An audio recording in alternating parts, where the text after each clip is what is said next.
ओम ग्रहाणामादिरादित्यो लोक रक्षण कारकः विषम स्थान संभूताम पीड़ामहर्तुम तम रविम। ओम जबाकुसुम समकासम काश्यपेयम महादुतिम तमो अरिम सर्वपापघनम प्रणतो अस्मिन दिवाकरम। नमस्कार साथियों, 16 दिसंबर सुबह 9:38 पर भगवान भुवन भास्कर अग्नि तत्व प्रधान मित्र राशि धनु राशि में गोचर करेंगे और यहाँ पर इनकी ये स्थिति 14 जनवरी 2023 तक रहेगी। अर्थात हम ये कह सकते हैं कि भगवान भुवन भास्कर 14 जनवरी 2023 तक धनु राशि में विराजमान रहेंगे। सूर्य अर्थात जीवन को शक्ति एवं दिशा देने वाले दो प्रमुख तत्वों ऊर्जा तथा प्रकाश आदि के स्रोत।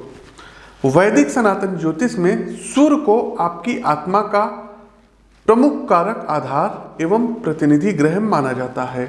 9 ग्रहों में सूर्य देव को राजा की पदवी या कह ले उपाधि प्राप्त है और इनकी केंद्रीय स्थिति इनके प्रभाव के विषय में सब कुछ कहती है। जन्म कुंडली में सूर्य देव की शुभ और मजबूत स्थिति आपको अधिकार आदेश देने की शक्ति एवं मान सम्मान प्रदान कराती है। साथ ही आपका आपके पूज्य पिता से संबंध कितना मधुर होगा इसका निर्धारण भी भगवान सूर्य नारायण करते हैं। जीवन के संचालन में जो प्रमुख प्राण शक्ति है उसको तपन भी इन्हीं से प्राप्त होती है, क्योंकि सूर्यदेव ऊष्मा का प्रतिनिधित्व करते हैं। अतः अग्नि तत्व प्रधान राशियों में इनकी शक्ति अधिकतम एवं जलीय राशियों में सापेक्ष रूप से थोड़ी सी कम मानी जाती है। तो आइए विस्तृत रूप से जानते हैं कि धनु राशि में सूर्य देव का गोचर सभी 12 राशियों के लिए क्या कुछ परिवर्तन लेके आया है। विस्तार से इस पर चर्चा करेंगे, आवश्यक उपाय बताएंगे। लेकिन आगे बढ़ने से पहले दर्शकों, आप लोगों से प्रार्थना है कि इस वीडियो को लाइक करते चलिए, इस वीडियो को शेयर करते चलिए, कमेंट बॉक्स में ओम सूर्य देवाय नमः कमेंट टाइप कीजिए। आगे बढ़ने से पहले दर्शकों, अभी 10 दिसंबर को जो है 2 राज्यों के इलेक्शंस के रिजल्ट डिक्लेयर हुए थे। सबसे पहले दर्शकों, एक चीज़ हम कहते हैं कि कोई भी व्यक्ति पूर्ण नहीं होता है। हम अपनी पराजय यहाँ पर स्वीकार करते हैं। हिमाचल प्रदेश को लेकर के जो हमारी प्रिडिक्शंस थी, हमने बोला था, आप चाहे तो ट्विटर पर जा करके स्क्रीनशॉट या हमने तमाम अपने वीडियो में कहा था कि हिमाचल में बीजेपी सत्ता में वापसी करती हुई दिख रही है। लगभग 3-4 माह पूर्व हमने ये प्रिडिक्शन की थी। लेकिन दर्शकों, हुआ इसके ठीक विपरीत। कांग्रेस की सरकार हिमाचल प्रदेश में बन गई, सत्ता में आ गई। तो ये मेरी प्रिडिक्शन यहाँ पर गलत साबित हुई। इसके लिए हाथ जोड़ करके माफ़ी मांग रहे हैं। यदि आपको हमारे किसी प्रिडिक्शन से ठेस पहुँची है तो उसके लिए क्षमा। ज्योतिषी हूँ दर्शकों, देखिए ज्योतिष विद्या गलत नहीं होती है, ज्योतिषी गलत होते हैं। ये मैं शुरू से कहता आया हूँ, आज भी अपने इसी वक्तव्य पर मैं कायम हूँ। मुझसे कहीं पर गलती हुई है, भूल चूक हुई है, आगे प्रयास रहेगा और सुधार करूँ। साथ ही साथ दर्शकों, एक चीज़ और बता दें, जब हमारे पास पत्रिकाएं लोगों की आई थी हिमाचल प्रदेश में और बाद में जब जो भी पार्टी का रहा हो उन्होंने टिकट बांटा या वो जो है क्या कहते हैं जिनकी पत्रिका आई थी उनको टिकट नहीं मिला या वो निर्दलीय लड़ गए, जो भी हुआ ये हम नहीं जानते हैं। हार तो हार होती है और मैंने वो स्वीकार किया है। दूसरा दर्शकों, गुजरात चुनाव के बारे में हमने कहा था कि गुजरात में बिल्कुल क्लीन स्वीप होगा और बीजेपी सत्ता में फिर से आएगी। प्रिय साथियों, एक बात और प्रिडिक्शन दे रहे हैं कि गुजरात का चुनाव आने वाला है और आप सभी लोगों के कमेंट हुआ प्रश्न बार बार आते हैं कि इस बार गुजरात में किसकी सरकार बनेगी।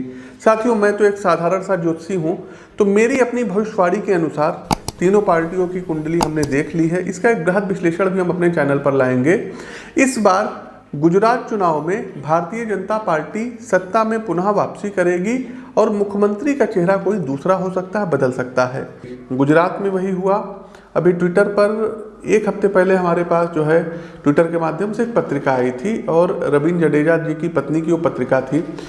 तो उस पत्रिका को हमने देखा था और हमने अगले को बता दिया था कि वो जीत रही हैं। फिर ट्विटर पर भी जो है भावनगर से एक लोगों ने पूछा कि क्या होगा जो है इनका, तो आप वो स्क्रीनशॉट को देख सकते हैं।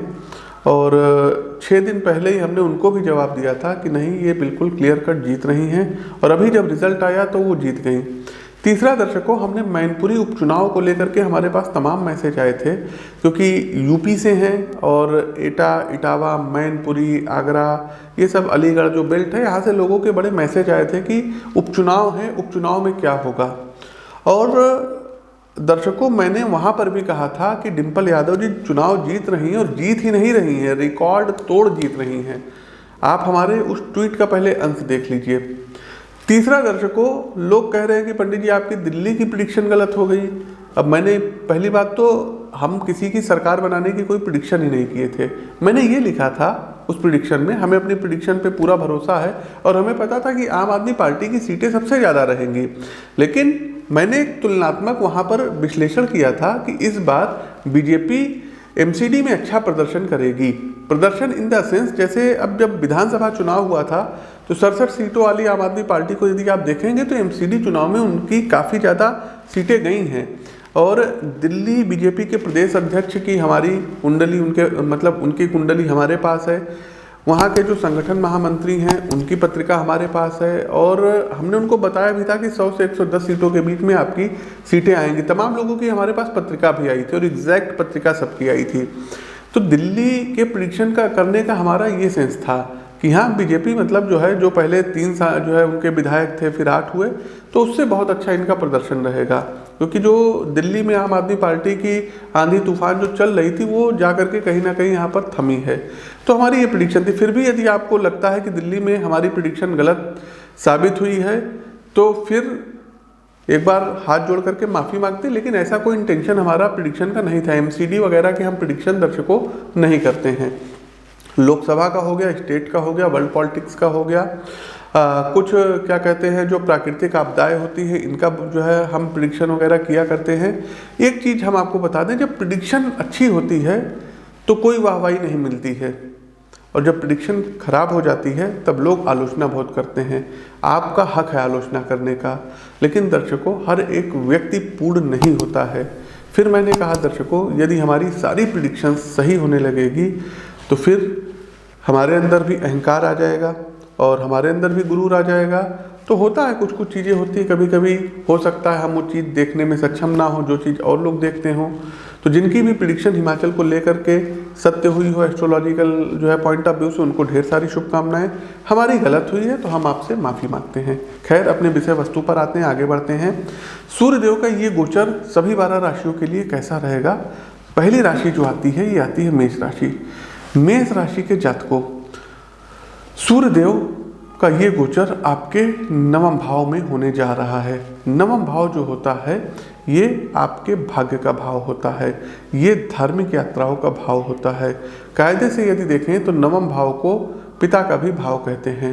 तो पेशेवर जीवन में 2 महत्वपूर्ण परिवर्तन मेष राशि के जातकों अब होने जा रहे हैं। पहली, आपकी स्किल का बखूबी विकास होगा, कार्य के अनुसार आपकी योग्यता निखरेगी, जिससे वर्क प्लेस पर आपके कार्य का लोहा माना जाएगा। दूसरा महत्वपूर्ण बिंदु यह है कि काम को लेकर आपको अब व्यावसायिक यात्राएं करनी पड़ सकती है। वहीं प्राइवेट क्षेत्र से जुड़े लोग मार्केट रिसर्च रिलेटेड प्रोजेक्ट की वजह से फील्ड वर्क करेंगे।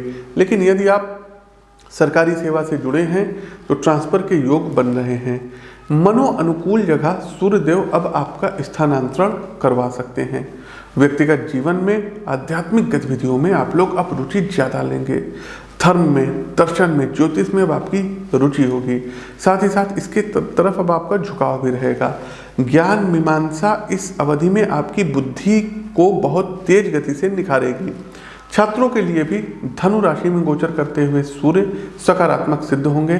खासकर जो स्टूडेंट्स विदेश में जाकर के अपना भविष्य संवारना चाहते हैं उन्हें अच्छे अवसर अब प्राप्त होंगे। लॉ, एडमिनिस्ट्रेशन, पब्लिक ऑर्डर से जुड़े सब्जेक्ट आपके लिए अब ज़्यादा प्रभावी रहेंगे। तो मेष राशि के जातकों कोशिश कीजिएगा, उगते हुए सूर्य को अर्घ्य दीजिएगा और आदित्य हृदय स्तोत्र का पाठ करिएगा। दूसरी राशि आती है वृषभ राशि। वृषभ राशि के बंधुओं, अष्टम भाव में गोचर करते हुए सूर्य कुछ मामलों में जहां आपके अनुकूल सिद्ध होंगे, वहीं कुछ बिंदुओं पर आपको समस्याएं भी आ सकती हैं। पहला पॉइंट जहां आपको सावधान रहना होगा, सतर्कता रखनी होगी, वो ये है स्वास्थ्य। अपने खाने पीने का हृदय एवं आंखों का खास ध्यान अब आपको रखना होगा। साथ ही साथ तली भुनी चीज़ों को अवॉइड करिएगा। गोचर कालखंड की इस अवधि में यदि आपने अपने स्वास्थ्य को लेकर थोड़ी भी कोताही बरती तो विकट समस्या रूप ले सकती है। ठंड के कारण आपको हड्डियों में, बैक में पेन हो सकता है, आपके जॉइंट्स में प्रॉब्लम आ सकती है। अतः डॉक्टर के प्रॉपर संपर्क में रहिएगा और साथ ही जन्म कुंडली का समय समय पर विश्लेषण किसी भी योग्य व्यक्ति से करवाते रहिएगा। ये आपके लिए अनिवार्य सलाह है। जो लोग शोध अर्थात रिसर्च रिलेटेड स्टडी वर्क सूर्य की जो है कृपा से आप प्राप्त करना चाहते हैं, उनकी जो अवधि है अब वो पूर्ण होगी। पीएचडी आपकी थीसिस को ही सबमिट हो जाएगी। साथ ही साथ अब आपको सकारात्मक परिणाम प्राप्त होगा। जो लोग ज्योतिष, कर्मकांड, भारतीय दर्शन से संबंधित जो है कुछ चीज़ें सीखना चाहते हैं, उनके लिए यह अवधि अच्छी रहेगी। आप लोगों को किसी अच्छे आचार्य का, किसी अच्छे जो है प्रोफेशनल यूनिवर्सिटी वगैरह में दाखिला प्राप्त होगा। साथ ही साथ सूर्य का ये गोचर आपके लिए अनुकूल सिद्ध होगा। पेशेवर कार्यों में वाणी का प्रभाव आपके लिए काफ़ी कुछ निर्धारित करेगा। आपका प्रभावशाली कम्युनिकेशन तथा दूसरों पर अपनी बौद्धिकता की छाप छोड़ने की क्षमता फाइनेंशियल गेन को बढ़ाएगी। धन की अच्छी आमद अब रहेगी। उपाय के तौर पर साथियों, आप लोगों को चाहिए कि रविवार के दिन उपवास रखिए, व्रत रहिए, साथ ही साथ गायत्री मंत्र का 108 बार जाप करिए। आगे बढ़ते हैं। हमारी अगली राशि आती है मिथुन राशि। देखिए, मिथुन राशि के प्रबुद्ध जातकों, सूर्य देव का अब जो गोचर हो रहा है ये आपके 7वें भाव में हो रहा है। 7वां भाव आपके व्यावसायिक गतिविधियों का भाव है, पेशेवर जीवन का भाव है, आपके पत्नी का भाव है। साथ ही साथ 7वें भाव में जब सूर्यदेव गोचर कर रहे हैं तो अब स्थितियां आपके फेवर में रहेंगी। सूर्य सबसे अधिक प्रभाव साझेदारी यानी पार्टनरशिप के मामलों पर अब डालेंगे। व्यवसाय से जुड़े जातकों के लिए यह एक बहुत ही अत्यंत शुभ संकेत है।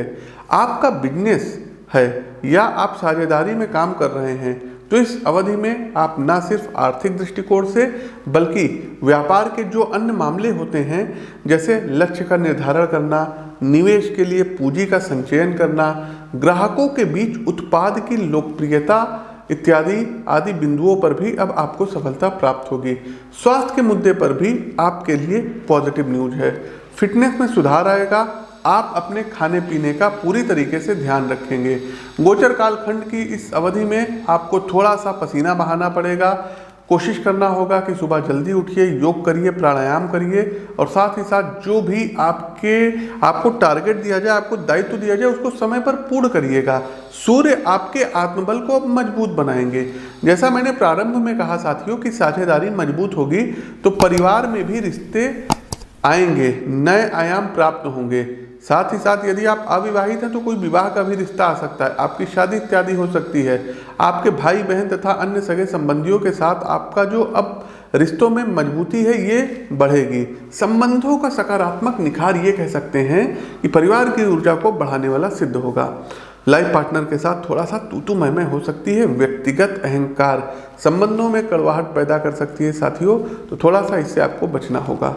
देखिए, उपाय के तौर पर आप लोग संडे वाले दिन गाय को सिर्फ गुड़ खिला दें, यही आपके लिए पर्याप्त है। कर्क राशि की ओर आगे बढ़ते हैं। आप लोग लाइक करते चलिए, शेयर कीजिए। कर्क राशि के प्रबुद्ध जातकों, सूर्य देव का गोचर अब आपके देखिए 6ठे भाव में गोचर करने जा रहे हैं। 6ठे भाव में गोचर आपके भाग्य को अब ये बढ़ाएंगे। साथ ही साथ शत्रुओं की पराजय को अब ये निश्चित करेंगे। शत्रु पैदा होंगे लेकिन अचानक से खत्म हो जाएंगे। सबसे पहले एक चीज़ और बता दें कि यदि आपका कोई कोर्ट केस चल रहा है, अर्थात शत्रु पक्ष के साथ अदालत में कोई मामला लंबित है, तो न्यायालय की कलम का रुख आपके मनोनुकूल होगा। सूर्य का विजयी भाव आशीर्वाद अदालत को आपके पक्ष में रखेगा। वहीं कर्क राशि के जातकों, पेशेवर जीवन एवं व्यावसायिक गतिविधियों के संदर्भ में यदि देखा जाए तो बहुराष्ट्रीय संस्थाओं में कार्यरत जातकों के लिए यह अवधि काफ़ी सकारात्मक रहेगी। संस्था के उच्च पद पर आसीन अधिकारियों का रुख आपके मनोनुकूल रहेगा। इसके अलावा आपके व्यक्तित्व में भी एक लीडर की भूमिका उभरेगी और आप आगे बढ़कर टीम का नेतृत्व करने में समर्थ रहेंगे। स्वास्थ्य को लेकर सतर्क रहिएगा साथियों, खासकर अपने गले व पाचन तंत्र का आपको खास ख्याल रखना होगा, कारण कि ये दोनों इस अवधि में नकारात्मक रूप से प्रभावित हो सकते हैं। अतः ठंडे पदार्थों से दूरी बना करके रखिएगा। आर्थिक संदर्भ में यदि देखें तो किसी भी तरीके के समझौते, लेन देन या निवेश से पहले सभी जानकारी को क्लियर कर लीजिएगा। हर प्रकार से सोचने समझने के बाद ही किसी प्रकार का इन्वेस्टमेंट करने की सलाह सितारे यहाँ आपको दे रहे हैं। उपाय के तौर पर अब करना क्या होगा, तो रविवार वाले दिन गेहूं का गुड़ का दान ये किसी मेल व्यक्ति को करना है। दूसरा साथियों, संडे के दिन नमक एवॉइड करिएगा। आगे बढ़ते हैं सिंह राशि। सिंह राशि के ओजस्वी साथियों, पंचम भाव में सूर्य का गोचर करना आपको मानसिक स्पष्टता एवं कॉन्फिडेंस प्रदान करेगा। आपके लग्नेश पंचम भाव में आ गए तो आप अपने लक्ष्यों एवं पेशेवर जीवन को लेकर यदि अब तक आप किसी प्रकार की दुविधा अथवा अगर मगर में थे तो वो दूर होगी। सूर्य का धनु राशि में जाना आपको लक्ष्य केंद्रित बनाएगा, जिसके कारण आप बिना किसी देरी के अपने कार्य में संलग्न हो जाएंगे। आपकी कर्मनिष्ठा एवं भाग्य का उत्तम साथ आपको वो सब कुछ दिलाएगा जिसकी आप आस लगाए बैठे हैं। साथियों, यह अवधि आपके पूर्व कर्मों के शुभ परिणाम को प्राप्त कराने वाली भी अब सिद्ध होगी। वर्क प्लेस पर आपने पिछले 3-4 महीनों में जो भी हार्डवर्क किया है उसका सकारात्मक रिजल्ट अब आपको मिलने जा रहा है। अतः वर्ष के अंत में आपकी खुशियां दोगुनी हो जाएगी। पारिवारिक संदर्भ में सावधानी से चलने की सलाह आपको दी जाती है। खासकर अपनी संतान के साथ अपने व्यवहार को थोड़ा सा नर्म रखिएगा, अन्यथा अहंकार का टकराव अमंगल को आमंत्रण दे सकता है। यदि फैमिली में किसी मुद्दे के कारण माहौल गर्म होता है तो विवेक एवं समझदारी के साथ चीज़ों को हैंडल करिएगा। उपाय के तौर पर करना क्या रहेगा, तो प्रतिदिन भगवान भुवन भास्कर को अर्घ्य दीजिए और आदित्य हृदय स्तोत्र का पाठ करिए 1 और रविवार वाले दिन 3 पाठ करिए। एक ऑरेंज कलर की रुमाल सिंह राशि के जातक को हमेशा अपने जेब में रखिए। आगे बढ़ते हैं कन्या राशि। देखिए, कन्या राशि के प्रिय साथियों, चूंकि सूर्य धनु राशि में गोचर करेंगे और इनकी दृष्टि आपके दसम भाव पर पड़ रही है, अर्थात ये जब चौथे भाव में गोचर कर रहे हैं तो दसम भाव पर दृष्टि पड़ेगी तो व्यवसायिक गतिविधियों में तो तेजी आएगी। सांसारिक कार्यों में सूर्य का आपको सकारात्मक सहयोग मिलेगा। व्यवसाय के संदर्भ में यदि हम बात करें तो जो भी सज्जन इंपोर्ट एक्सपोर्ट का बिजनेस कर रहे हैं, टूर एंड ट्रेवल सेक्टर से जुड़े हुए हैं अथवा अन्य किसी प्रकार के वाहन संबंधित ट्रांसपोर्टेशन का कार्य कर रहे हैं, उनके कामकाज में आर्थिक मुनाफा बढ़ेगा। नई नई बिजनेस डील इस अवधि में आपको प्राप्त होगी। क्योंकि सूर्य आपके चौथे भाव में गोचर कर रहे हैं, इसलिए परिवार की ओर से खासकर माता जी के सहयोग से आपको पैतृक संपत्ति का हिस्सा भी प्राप्त होगा। आर्थिक संदर्भ में भी आप अपनी बचत का हिस्सा सांसारिक उपभोग की बड़ी वस्तुओं पर खर्च करेंगे, जिसमें सबसे प्रबल योग एक बढ़िया लग्जरी कार बन रहा है। अर्थात गोचर कालखंड की इस अवधि में भूमि भवन वाहन के साथ एक लग्जरी कार आप क्रय कर सकते हैं। भूमि संबंधित यदि किसी प्रकार का कानूनी मामला न्यायालय में चल रहा था तो आपके पक्ष में अदालत का रुख आएगा, फैसला आएगा। भूमि से जुड़े मामले में अब आपकी विजय पताका लहराएगी। पारिवारिक संदर्भ में भी अपनी वाणी पर आपको थोड़ा सा नियंत्रण रखना होगा, वरना तू मैं की स्थिति पैदा हो सकती है। उपाय के तौर पर याज्ञवल्क्य मुनि के सूर्य कवच का पाठ करिएगा और कोशिश कीजिएगा तांबे के गिलास में जल का सेवन करिएगा। आगे बढ़ते हैं लिब्रा अर्थात तुला राशि। तो तुला राशि के यशस्वी मित्रों, सूर्यदेव का ये गोचर तीसरे भाव में हो रहा है, अतः अब आपका आत्मविश्वास एवं आंतरिक बल अद्भुत रूप से विकसित होगा। इसके अलावा आपके व्यक्तित्व में भाषा कौशल निखार के साथ समाज में सामने आएगा। तीसरे भाव में सूर्य का गोचर आपके प्रोफेशनल कम्युनिकेशन को निखारेगा, बातचीत के तरीके में कॉन्फिडेंस को जन्म देगा एवं सोसाइटी में आपके तर्कों को अब वजन मिलेगा। यदि प्रोफेशनल तौर पे आप कंसल्टेंट की भूमिका में हैं, सोशल मीडिया के द्वारा बौद्धिक कार्यों में संलग्न हैं, तो आपकी बात का प्रभाव समाज पर स्पष्ट रूप से दिखाई देगा। आपके क्लाइंट जो भी दिशा निर्देश आपके रहेंगे उससे सकारात्मक रूप से प्रभावित होंगे। व्यवसाय में भी तरक्की के अच्छे योग भगवान भुवन भास्कर बना रहे हैं। मार्केट के कुछ बड़े और नामचीन उद्योगपति इस अवधि में आपके विचारों से प्रभावित होकर आपसे जुड़ेंगे तथा आपके स्टार्टअप में अपना धन भी कुछ लगाएंगे। ओवरऑल यदि हम देखें तो कामकाज के लिहाज से सूर्यदेव का ये गोचर आपके लिए बहुत अच्छा रहेगा। पारिवारिक मामलों में चूंकि सूर्य की दृष्टि नवम भाव पर पड़ रही है, पिता का भरपूर सहयोग प्राप्त होगा। ना सिर्फ उनकी अनुभवी सलाह आपके जीवन को एक नई दिशा प्रदान करेगी, बल्कि धन संबंधी विषयों में भी, रुपए पैसों में भी उनका अब आपको भरपूर सहयोग प्राप्त होगा। उपाय के तौर पर करना क्या रहेगा, तो देखिए साथियों, रविवार का उपवास रखिए। साथ ही साथ दर्शकों, आप लोगों को संडे वाले दिन तांबे के लोटे में जल भर करके भगवान भोलेनाथ पर अभिषेक करना होगा।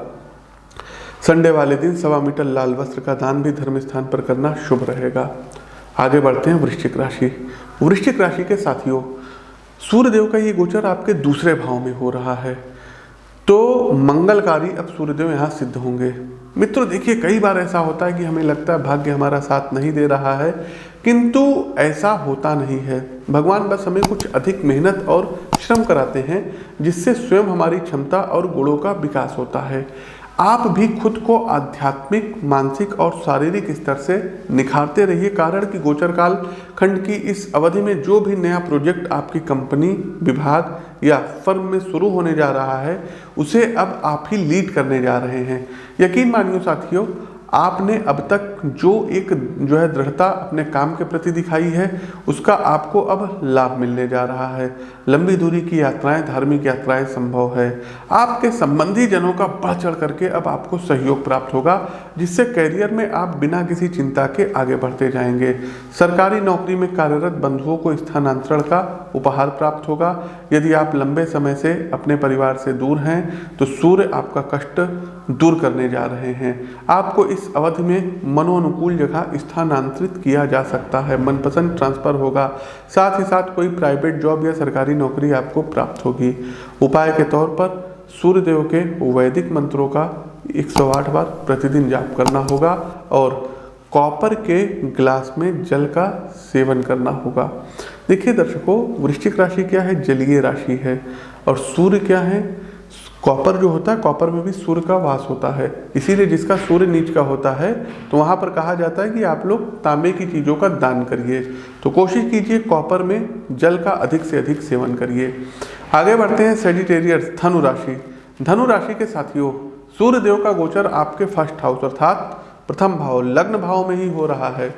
तो धनु राशि के साथियों, लग्न में गोचर करते सूर्य आपको भाग्य का अच्छा सपोर्ट दिलाएंगे। कई बार ऐसा होता है दोस्तों कि व्यक्तिगत कर्म के स्तर पर हम हर प्रकार का प्रयास कर लेते हैं, अपनी योग्यता का कतरा कतरा अपने कार्य में लगा देते हैं, किंतु मनो अनुकूल परिणाम प्राप्त नहीं कर पाते हैं। इसका एक मुख्य कारण होता है भाग्य का विपरीत होना। सूर्य का धनु राशि में प्रवेश भाग्य को आपके पाले में ला करके खड़ा कर देगा। व्यवसायिक स्तर पर या नौकरी पेशा मामले में आप जिस भी प्रोजेक्ट में लगेंगे, उसमें निसंदेह अब आपको सफलता प्राप्त होगी। सामाजिक संदर्भ में ये गोचर आपका मान सम्मान बढ़ाने वाला सिद्ध होगा। आपकी सोसाइटी के कुछ बड़े लोग, जिनकी शासन में, सत्ता में अच्छी पकड़ होगी, आपसे जुड़ेंगे, जिसके कारण आपकी व्यक्तिगत प्रतिष्ठा में वृद्धि होगी। फैमिली बिजनेस में जो भी साथी इन्वॉल्व हैं, उन्हें थोड़ा संभल कर कदम उठाने की जरूरत है। देखिए साथियों, आपके पास अवसर तो अच्छे आएंगे, लेकिन उसे परिणाम में आपको अपने समझदारी से बदलना होगा। उपाय के तौर पर दर्शकों, प्रतिदिन सूर्यदेव को अर्घ्य दीजिए और स्नान करने वाले जल में 2 चुटकी लाल कुमकुम मिला करके स्नान करिएगा। एक लाल रंग की रुमाल हर समय जेब में रखिए। आगे बढ़ते हैं मकर राशि। मकर राशि के जातकों, सूर्यदेव का ये गोचर आपके 12वें भाव अर्थात व्यय भाव में हो रहा है। अतः अब आपको हम सलाह देंगे कि अपने हेल्थ को लेकर के सतर्क हो जाइए। गोचर काल खंड की इस अवधि में हेल्थ रिलेटेड मामलों को थोड़ा भी यदि आपने नज़रअंदाज किया, तो आपके लिए बहुत भारी पड़ सकता है। हॉस्पिटलाइज आप हो सकते हैं। रात में देर तक जागना, भोजन की असंतुलित दिनचर्या एवं शारीरिक व्यायाम का अभाव आपकी फिटनेस में गिरावट लाएगा। अतः अपनी स्वास्थ्य संबंधी आदतों को लेकर आज ही सचेत हो जाएं। खान पान से लेकर योग एवं व्यायाम का साथ आपको किसी भी समस्या से सुरक्षित रखेगा। सूर्य का धनु राशि में जाना आपके अंदर सीखने की जिज्ञासा को बढ़ाएगा। इस अवधि में यदि किसी नए कोर्स में आपने दाखिला लिया है अथवा शैक्षणिक कार्यों में कुछ नया प्रारंभ करना चाहते हैं, तो योग उत्तम है। इसके अलावा ज्योतिष, हस्तरेखा विश्लेषण, वास्तु का विश्लेषण अथवा अन्य वैदिक लिटरेचर में से कुछ नया करने व सीखने के लिए समय आपके लिए सकारात्मक है। आप जा सकते हैं, सीख सकते हैं। गोचर कालखंड की इस अवधि में आप जिस भी नई योग्यता का विकास करेंगे, वो भविष्य में आपके काफ़ी काम आएगी। फाइनेंशियल मामलों में धर्म कार्य के ऊपर आपका धन का खर्च होगा और आपके घर में कोई मांगलिक कार्यक्रम और धार्मिक अनुष्ठानों के योग बन रहे हैं। देखिए, उपाय के तौर पर रविवार वाले दिन रोटी में थोड़ा सा गुड़ और घी लगा करके गाय को खिला दीजिएगा। दूसरा एक काम ये करिएगा कि रविवार के दिन 2, 4, 10 भूखे लोगों को भोजन कराइए। आप लोग लाइक कीजिए, शेयर कीजिए। आगे बढ़ते हैं कुंभ राशि। तो कुंभ राशि के साथियों, भगवान भुवन भास्कर का गोचर आपके एकादश भाव में हो रहा है। 11वें भाव में सूर्य गोचर करेंगे, अतः कार्य क्षेत्र में आप काफ़ी कुछ मैनेज करने जा रहे हैं। सबसे पहले आपके लक्ष्यों को लेकर आपको एक सीधी और स्पष्ट दृष्टि प्राप्त होगी। आप उसके लिए वेल मेंटेन प्लान तैयार करेंगे और पूरी क्षमता से अपने काम में लगेंगे। ना सिर्फ आपके बॉस बल्कि आपके सहयोगी इस पूरे टास्क में आपका साथ देंगे। आपकी फर्म लंबे समय से जिस लॉन्ग टर्म गोल में लगी है, आप उसका प्रमुख हिस्सा बनेंगे। इसके अलावा लीगली आप यदि किसी केस में इन्वॉल्व थे तो निश्चित रूप से विजयी होंगे, ये बिल्कुल तय है। स्टूडेंट चर्चा का सबसे जरूरी बिंदु, आप जिस भी सेक्टर में हैं और लंबे समय से दाखिले के लिए प्रयासरत थे, तो गोचर कालखंड की इस अवधि में स्थितियां अब आपके मनोअनुकूल रहेंगी और आपकी विशेष फुलफिल होंगी, मनोकामना पूर्ण होंगी। ये आप लोग नोट कर लीजिएगा। आर्थिक लिहाज से बचत खर्चे से ज़्यादा रहेगा, अतः निवेश के लिए एक अच्छी रकम आपके हाथ में होगी। साझेदारी में बिजनेस संचालित कर रहे बंधुओं के लिए भी सूर्य अब शुभता लेकर आए हैं। बिजनेस पार्टनर के साथ विश्वास का रिश्ता आपका और मजबूत होगा। आपसी ट्रस्ट व सहयोग के कारण व्यवसाय में अब मजबूती आएगी और अब आप दोनों लोग साथ मिलकर न सिर्फ लक्ष्य निर्धारित करेंगे बल्कि पूरी क्षमता से अपने कार्यों को संपादित भी करेंगे और लक्ष्यों की प्राप्ति भी करेंगे। उपाय के तौर पर दर्शकों करना क्या रहेगा कि रविवार वाले दिन आपको उपवास रखना है, अर्थात नमक का सेवन नहीं करना है। दूसरा साथियों, रविवार वाले दिन एक स्टील के लोटे में पानी मिला करके उसमें गुड़ घोलिए और भगवान भोलेनाथ पर नमः शिवाय मंत्र से अभिषेक करिए। आगे बढ़ते हैं कार्यक्रम का अंतिम पड़ाव, अंतिम राशि पाइसेस, मीन राशि। तो मीन राशि के प्रबुद्ध जातकों, अवसर और योग्यता का अच्छा मिलन 10वें भाव में गोचर करते सूर्य अब आपको कराएंगे। साथियों, आपका टैलेंट इस अवधि में सम्मान पाएगा। वर्क प्लेस पर उच्च अधिकारी नए प्रोजेक्ट में आपकी स्किल का भरपूर प्रयोग करेंगे। साथ में किस्मत भी अब आप पर मेहरबान रहेगी। कुशल प्रबंधन, मजबूत नेतृत्व एवं विवेकपूर्ण नीति आपके पूरे चरित्र को विजयी व्यक्तित्व प्रदान करेगी। मीन राशि के मित्रों, यदि आप स्टूडेंट हैं और प्रतियोगी परीक्षा की तैयारी कर रहे हैं तो उच्च पद की लालसा भी आपको होगी। तो गोचर करते हुए सूर्य आपके लिए बड़े निर्णयकारी सिद्ध होंगे। आपका यदि कोई इंटरव्यू लगा है तो उसमें आप सफल हो सकते हैं। मीन राशि के जातकों, आप अपनी मेहनत की धार को बस कम मत होने दीजिएगा। धैर्य के साथ तैयारी में लग जाइएगा। मंजिल अब बस कुछ कदम ही दूर है, उसको प्राप्त करिए। वहीं स्वास्थ्य के लिहाज से बेहद सतर्क रहिएगा, क्योंकि समस्या लीवर से संबंधित, पेट से संबंधित आ सकती है। कार्यस्थल पर घर के बने भोजन का ही भरपूर प्रयोग करिएगा। कोशिश कीजिएगा, यदि आप सूर्य नमस्कार करते हैं तो आपकी आध्यात्मिक उन्नति में सूर्य नमस्कार काफ़ी सहायक सिद्ध होंगे। साथ ही साथ किसी से तू मैं नहीं करना है। कार्य क्षेत्र पे किसी से उग्र वार्तालाप नहीं करना है। दूसरों पर जल्दी ट्रस्ट मत करिएगा। उपाय के तौर पर करना क्या रहेगा, तो प्रतिदिन भगवान भुवन भास्कर को अर्घ दीजिए और वहीं सामने बैठ करके आदित्य हृदय स्त्रोत का पाठ करिएगा। एक लाल चंदन का तिलक मस्तक पर प्रतिदिन लगाइए। तो साथियों, ये तो था सूर्यदेव का धनु राशि में गोचर का सभी 12 राशियों पर फल। कैसा लगा कमेंट बॉक्स के माध्यम से अवगत कराइए। और फिर कह रहे हैं दर्शकों, प्रेडिक्शन होती है, कोई यहाँ पर जो है मतलब इंसान ही है, मानवीय भूल हुआ करती है। फिर आपसे एक बार क्षमा प्रार्थी है कि आपको जो भी मतलब लगा हो कि हमारे प्रेडिक्शन से आप आहत हुए हों तो उसके लिए हाथ जोड़ करके माफ़ी है। लेकिन दर्शकों, और भी प्रेडिक्शन ठीक हुई है। कारण क्या होता है, मैं अपना कोई बचाव नहीं कर रहा हूँ, कोई एक्सक्यूज़ नहीं दे रहा हूँ। गलत है तो गलत को मैं कह रहा हूँ कि मेरी गलती है। लेकिन 3 महीने 4 महीने पहले प्रेडिक्शन देना और उसके बाद में जो नेता बीजेपी में हो वो पार्टी बदल के कांग्रेस में चले जाएं या कांग्रेस के लोग बीजेपी में चले जाएं, आम आदमी पार्टी, हमको इससे कोई मतलब नहीं है। तो दर्शकों, प्रेडिक्शन है, प्रेडिक्शन गलत सही होती रहती है और इसको किसी प्रकार से अपने दिल पर अन्यथा में मत लीजिएगा। साथ ही साथ कोई सरकार कहीं की बने, हमको इससे कोई फर्क नहीं पड़ता है। हमने पूर्व में भी कहा है कि कोई नृप होय हमें कहानी, चाहे बीजेपी आए, चाहे कांग्रेस आए, चाहे आम आदमी पार्टी आए, जब ज्योतिष करने बैठते हैं दर्शकों, तो जो हमको प्रिडिक्शन लगती है, जो दिखता है, वही दर्शकों हम बोलते हैं।